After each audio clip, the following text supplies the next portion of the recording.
Bismillahirrahmanirrahim. Assalamu alaikum. This is Ruqayya Farooq from Team Math Sparkle and today is the day 24 of our pharmacology course. So in this video we are going to talk about thyroid hormone and the related drugs. सबसे पहले अगर हम इसके introduction की बात कर लें तो थायराइड हार्मोन जो है वो थायराइड ग्लैंड से प्रोड्यूस होता है। ठीक है, थायराइड हार्मोन जो है वो हमारी बॉडी के अंदर different metabolism, growth and other functions को रेगुलेट कर रहा होता है। अब थायराइड हार्मोन जो है इसकी सिंथेसिस और इसकी जो रेगुलेशन है बॉडी के अंदर वो तीन इंपॉर्टेंट पार्ट से हो रही होती है, hypothalamus, anterior pituitary and thyroid gland. तो इन तीनों का जो बेसिकली रेगुलेटरी मैकेनिज्म होता है थायराइड हार्मोन को रिलीज करवाने का, तो उसको हम कहते हैं हाइपोथैलेमिक पिट्यूटरी थायराइड एक्सिस। यानी इस एक्सिस के थ्रू जो है वो थायराइड हार्मोन की रेगुलेशन बॉडी के अंदर हो रही होती है। अब अगर हम सिंथेसिस की बात करें तो synthesis of the thyroid hormone start with in the hypothalamus initially. ठीक है, इनिशियली क्या होता है कि हाइपोथैलेमस के अंदर जो है इसकी रेगुलेशन स्टार्ट होती है। हाइपोथैलेमस जो है ये हमारे पास रिलीज करता है टीआरएच को। टीआरएच है हमारे पास थायरोट्रोपिन रिलीजिंग हार्मोन। ये हमारे पास रिलीज होता है into hypothalamic hypophyseal portal system, जो कि हमारे पास एंटीरियर पिट्यूटरी ग्लैंड के पास जाता है। देन टीआरएच, ठीक है, टीआरएच जो है वो एंटीरियर पिट्यूटरी ग्लैंड के पास जाता है। वहां पर ये जाके स्टिमुलेट करता है थायरोट्रोपिन सेल्स को। थायरोट्रोपिन सेल्स क्या करते हैं, ये हमारे पास थायराइड स्टिमुलेटिंग हार्मोन को रिलीज करते हैं। अब थायराइड स्टिमुलेटिंग हार्मोन जो है ये हमारे पास ब्लड के अंदर आता है। ब्लड के अंदर आकर ये थायराइड फॉलिक्यूलर सेल्स जो होते हैं वहां पर ये एंटर होता है और वहां पर ये कौन से रिसेप्टर से बाइंड करता है, TSHR। इसके बाद जब TSH हमारे पास रिसेप्टर पर बाइंड करता है तो TSHR रिसेप्टर जो है ये GS प्रोटीन कपल रिसेप्टर है। ठीक है, इस पर बाइंडिंग से क्या होता है, एडिनाइलाइल साइक्लेज की एक्टिविटी जो है वो इंक्रीज होती है। CAMP की कंसंट्रेशन जो है वो हमारे पास इंक्रीज हो जाती है और इससे क्या होता है कि प्रोटीन काइनेज ए की एक्टिविटी जो है वो हमारे पास इन्हेंस होती है। Protein kinase a different proteins की फॉस्फोराइलेशन करवाता है। इसके बाद हमारी जो सिंथेसिस है थायराइड हार्मोन के उसके मजीद जो है वो 5 स्टेप्स आते हैं। इसके बाद हमारे पास जो 5 स्टेप्स आते हैं इसके अंदर सबसे पहले होती है synthesis of thyroglobulin, then iodine uptake, then iodination of thyroglobulin. इसके हमारे पास जो स्टेप्स होते हैं इसमें आता है oxidation, organification and coupling reaction. अब सबसे पहले बात करते हैं सिंथेसिस ऑफ थायरोग्लोबुलिन की। अच्छा, ये स्टेप्स हम इसलिए समझ रहे हैं कि जब हम हाइपर थायरॉयडिज्म पढ़ेंगे तो हाइपर थायरॉयडिज्म के लिए जो ड्रग्स हमारे पास यूज हो रही होती हैं उनका मैकेनिज्म ऑफ एक्शन हमें तभी समझ में आएगा जब हम ये पूरी सिंथेसिस जो है वो पढ़ेंगे, वरना जो मैकेनिज्म ऑफ एक्शन है वो सही तरह क्लियर नहीं होगा। ठीक है, तो इसलिए जो है वो हम इसकी सिंथेसिस को स्टेप बाय स्टेप जो है वो समझेंगे। अच्छा, सिंथेसिस ऑफ थायरोग्लोबुलिन के अंदर क्या होता है कि जो थायरोसाइड्स होते हैं, थायरोसाइड्स जो होते हैं ये हमारे पास थायरोग्लोबुलिन की सिंथेसिस करवाते हैं। थायरोग्लोबुलिन जो है ये एक टाइप ऑफ प्रोटीन है। ठीक है, और ये कहाँ पर स्टोर होता है, ये स्टोर होता है into the lumen of follicles. इसके बाद हमारे पास सेकंड स्टेप आता है आयोडीन अपटेक। आयोडीन अपटेक के अंदर जो आयोडाइड है वो हमारे पास from the basolateral side of the cell transfer होता है into the apex of the cell with the help of sodium iodide transporter या सिम्पोर्टर। ठीक है, प्रोटीन काइनेज ए जो हमारे पास एक्टिवेट हुआ था ये इस सिम्पोर्टर की जो फॉस्फोराइलेशन है वो करवाता है ताकि इसकी जो एक्टिविटी है वो हमारे पास इंक्रीज हो सके। ये सिम्पोर्टर जो है from the basolateral side of the cell iodide को ट्रांसफर करता है to the apex of the cell. इसके बाद एपिक्स ऑफ द सेल से ये आयोडाइड जो है ये हमारे पास ट्रांसफर होता है इनटू द कॉलॉइड। ठीक है, कॉलॉइड में ये किस तरह ट्रांसफर होता है, by the help of pendrin transporter. तो ये हमारे पास होता है सेकंड स्टेप। इसके बाद हमारे पास जो थर्ड स्टेप आता है that is iodination of thyroglobulin. अब इसके अंदर हमारे पास 3 सब स्टेप्स आते हैं, oxidation, organification and coupling reaction. सबसे पहले तो इस स्टेप के अंदर क्या होता है, इस स्टेप के अंदर प्रोटीन काइनेज ए जो है ये फॉस्फोराइलेशन करवाता है TPO यानी थायराइड परऑक्सीडेज एंजाइम की। अब ये थायराइड परऑक्सीडेज एंजाइम जो है ये 3 फंक्शंस परफॉर्म करता है। सबसे पहले ये करवाता है ऑक्सीडेशन। ऑक्सीडेशन के अंदर क्या होता है कि जो हमारे पास आयोडाइड हमारे पास जो ट्रांसफर हुआ था, किसके अंदर ट्रांसफर हुआ था, कॉलॉइड के अंदर। अब इसकी ऑक्सीडेशन होती है। ऑक्सीडेशन जो है ये होती है आयोडाइड से ये ट्रांसफर होता है इनटू आयोडीन। किसके जरिए ट्रांसफर होता है? By using the hydrogen peroxidase. यहाँ पर जो TPO यूज कर रहा होता है ये यूज करता है हाइड्रोजन परऑक्सीडेज एंजाइम को, और ये आयोडाइड को ट्रांसफर करवा देता है इनटू आयोडीन, या इसकी जो है वो ऑक्सीडेशन करवाता है। लेकिन हाइड्रोजन परऑक्सीडेज को जो एंजाइम जनरेट करता है ये हमारे पास होता है NADPH ऑक्सीडेज। ये हमारे पास हाइड्रोजन परऑक्सीडेज को जो है वो जनरेट कर रहा होता है। सबसे पहले क्या होगा कि NADPH ऑक्सीडेज जो है वो हाइड्रोजन परऑक्सीडेज को जनरेट करेगा। Then hydrogen peroxidase will be used by thyroid peroxidase enzyme, और उससे क्या होगा कि आयोडाइड जो है वो आयोडीन के अंदर ऑक्सीडाइज हो जाएगा। तो ये हमारे पास होता है ऑक्सीडेशन का प्रोसेस। इसके बाद होता है ऑर्गेनिफिकेशन। ऑर्गेनिफिकेशन के अंदर सिंपल क्या होता है कि जो हमारे पास थायराइड परऑक्सीडेज एंजाइम है ये थायरोग्लोबुलिन जो प्रोटीन जनरेट हुआ था उसके जो टायरोसिन रेजिड्यूज होते हैं, ठीक है, इसके अंदर टायरोसिन रेजिड्यूज होते हैं, उनको लिंक करना शुरू कर देता है विथ आयोडीन। ठीक है, तो जब इसकी लिंकेज होती है तो उससे हमारे पास दो मॉलिक्यूल्स बनते हैं। सबसे पहला होता है हमारे पास मोनो आयोडो टायरोसिन, जिसके अंदर सिंगल टायरोसिन रेजिड्यू होगा। ठीक है, और दूसरा जो है हमारे पास बनता है डाई आयोडो टायरोसिन, जिसके अंदर डबल टायरोसिन रेजिड्यूज होते हैं। अब आफ्टर ऑर्गेनिफिकेशन जो स्टेप आता है ये होता है कपलिंग रिएक्शन। कपलिंग रिएक्शन में बेसिकली जो थायराइड परऑक्सीडेज एंजाइम है ये हमारे पास टायरोसिन रेजिड्यूज को आपस में कंबाइन करता है।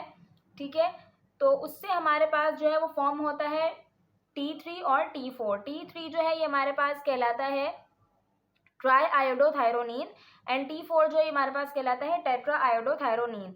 अब जब एक MIT और एक जो है वो DIT ये दोनों कंबाइन होते हैं तो ये फॉर्म करते हैं T3 को, क्योंकि इसके पास एक टायरोसिन रेजिड्यू है और इसके पास दो टायरोसिन रेजिड्यू है। दोनों जब कंबाइन होते हैं तो ये हमारे पास फॉर्म करते हैं T3 को।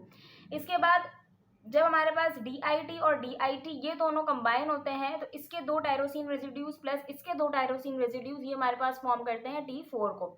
अच्छा, लिवर किडनीज के अंदर जो है वो T4 हमारे पास कन्वर्ट होता है इनटू T3। तो T4 की T3 की कन्वर्जन में जो एंजाइम इन्वॉल्व होता है ये हमारे पास होता है 5D आयोडीनेज। तो इस एंजाइम के थ्रू जो T4 है ये हमारे पास T3 के अंदर कन्वर्ट होता है। तो ये बेसिकली जो है वो थायराइड हार्मोन की पूरी सिंथेसिस थी। इसके बाद अगर हम बात करें कि थायराइड हार्मोन का लेवल हमारी बॉडी के अंदर अगर एलिवेटेड है due to some pathological condition तो उसको हम कहते हैं हाइपरथायरॉयडिज्म। अगर बॉडी के अंदर थायराइड हार्मोन का लेवल जो है वो कम है, डेफिशिएंट है, so that will called hypothyroidism.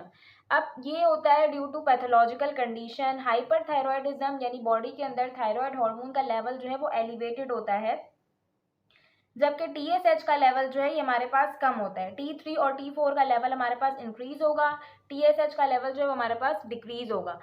तो ये किस वजह से होता है? ये बेसिकली होता है, सबसे पहले इसके अंदर कॉज होता है ग्रेव्स डिजीज, जिसके अंदर हमारे पास एबनॉर्मल IgG जो है वो प्रोड्यूस हो रही होती है। ये एक ऑटो इम्यून डिसऑर्डर है। या फिर हाइपरथायरॉयडिज्म जो है वो किसी भी नोड्यूलर डिजीज की वजह से हो सकता है, थायरॉयडाइटिस की वजह से हो सकता है, मीन्स के inflammation of thyroid by viral और रैपिड ऑटो इम्यून अटैक। इसके अंदर जो है वो बेसिकली इनलार्ज थायरॉयड ग्लैंड जो है वो ऑब्जर्व किया जाता है। अगर साइन एंड सिम्टम की बात करें हाइपरथायरॉयडिज्म की तो इसके अंदर वेट लॉस होता है, इंक्रीज एपिटाइट होती है, इसके अलावा हीट इंटॉलरेंस होगी, इंक्रीज स्वेटिंग होगी, वीकनेस, फैटीग एंड ऑस्टियोपोरोसिस। जबकि अगर हम बात करते हैं हाइपोथायरॉयडिज्म की तो हाइपोथायरॉयडिज्म के अंदर हमारे पास जो TSH का लेवल है वो इंक्रीज होता है, लेकिन जो T3 एंड T4 का लेवल है वो हमारे पास कम होता है। इसका एक जो कॉमन कॉज होता है वो है हाशिमोटोज थायरॉयडाइटिस। ठीक है, अब हाइपोथायरॉयडिज्म जो है वो किस वजह से हो रहा होता है? ये हमारे पास या तो फेलियर ऑफ थायरॉयड ग्लैंड की वजह से होता है कि थायरॉयड ग्लैंड के अंदर इतनी कैपेबिलिटी नहीं रहती कि वो थायरॉयड हार्मोन के सिंथेसिस को जो है वो परफॉर्म कर सके due to some autoimmune destruction. ठीक है, या फिर it can be drug induced. अगर कोई ऐसी ड्रग यूज कर रहे हैं सच एज अमायोडेरोन या लिथियम जो हमारे पास कॉज करवाती है हाइपोथायरॉयडिज्म। इसके अलावा अगर बॉडी के अंदर आयोडीन डेफिशिएंसी है तो आयोडीन डेफिशिएंसी की वजह से भी थायराइड हार्मोन की जो सिंथेसिस है वो सही तरह से प्रॉपर नहीं होगी, क्योंकि हमने सिंथेसिस के अंदर बात की कि आयोडीन का जो है वो एक इम्पॉर्टेंट रोल था in the synthesis of thyroid hormone. तो अगर हमारे पास आयोडीन की डेफिशिएंसी होगी सो that will not produce the enough thyroid hormone, ठीक है। इसके अलावा अगर कोई सेकेंडरी कॉज है, मीन्स के हमने बात की कि हमारे पास एक पूरा रेगुलेटरी मैकेनिज्म था, पूरा रेगुलेटरी पाथवे है जिसके अंदर हाइपोथैलेमस इंक्लूडेड है, पिट्यूटरी ग्लैंड इंक्लूडेड है, देन हमारे पास जो है वो थायराइड हार्मोन की सिंथेसिस होती है इन द थायराइड ग्लैंड। तो ये तीनों जो है इंपॉर्टेंट पार्ट्स हैं हमारे पास थायराइड हार्मोन की सिंथेसिस के लिए।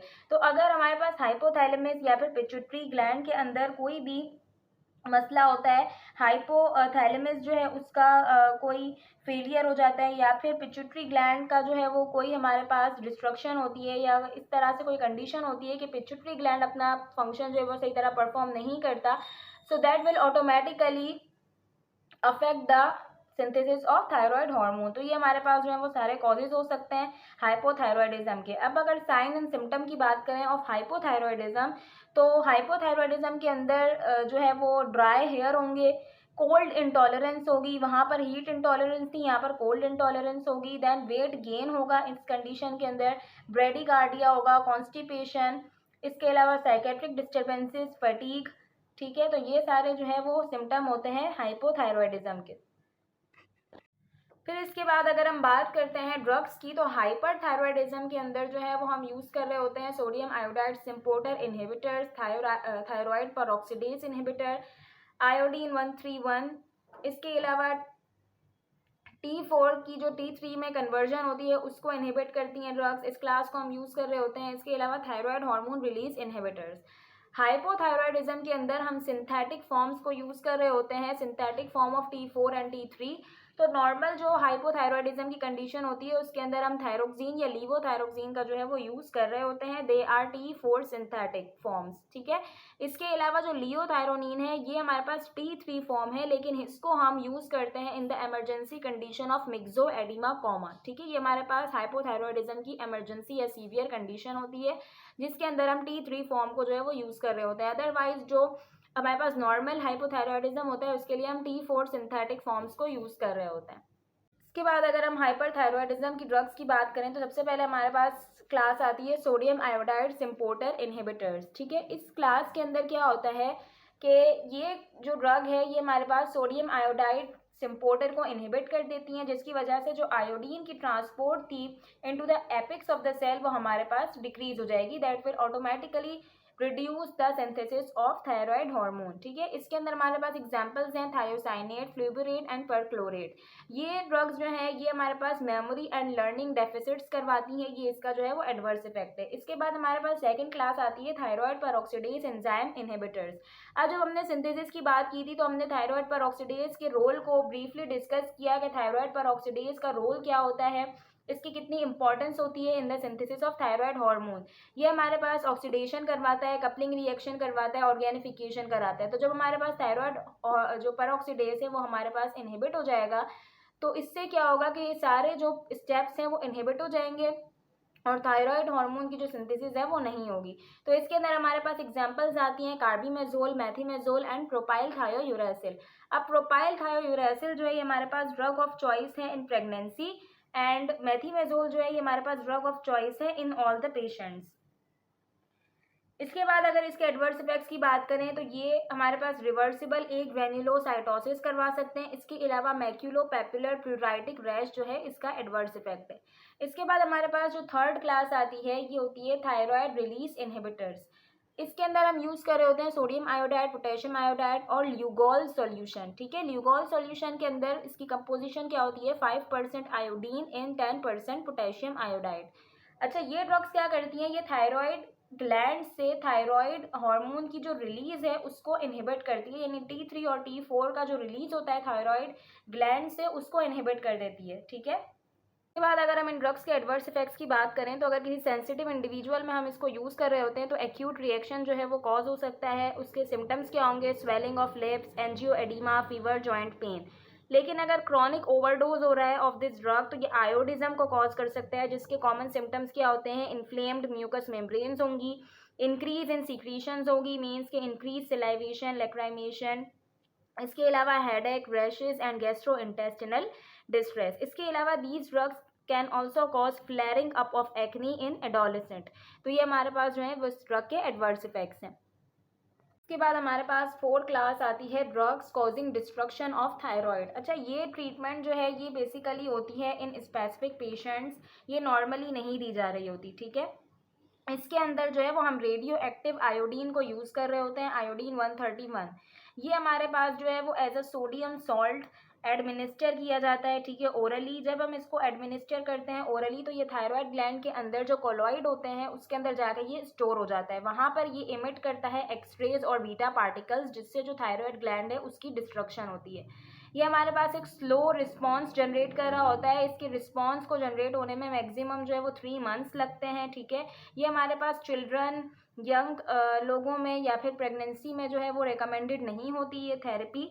अच्छा, ये जो है ये हमारे पास परमानेंट हाइपोथायरॉयडिज्म कॉज करती है, क्योंकि ये थायराइड ग्लैंड की जो है वो डिस्ट्रक्शन करवाती है, ठीक है। तो ये परमानेंट हाइपोथायरॉयडिज्म कॉज करेगी। इसके बाद हम बात करते हैं लास्ट क्लास ऑफ ड्रग की, that are peripheral conversion inhibitors, ठीक है। इसके अंदर क्या होता है कि जो हमारे पास पेरिफेरल कन्वर्जन हो रही होती है T4 की इंटू T3, इसके अंदर हमारे पास एक एंजाइम इन्वॉल्व होता है 5D आयोडीनेज। इस एंजाइम को ये ड्रग्स जो हैं वो इनहिबिट कर देती हैं।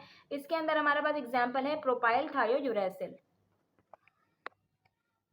तो ये कंप्लीट हो गई हमारे पास ड्रग्स। हम असाइनमेंट की बात कर लेते हैं। तो असाइनमेंट ये है कि आपको पढ़ना है what is myxedema coma, ठीक है, that is the emergency condition of hypothyroidism. इसके बारे में आपको पढ़ना है और इसको एक पैराग्राफ के अंदर बताना है in the comment section with your name and roll number. So that's all, thank you so much, अल्लाह हाफिज़।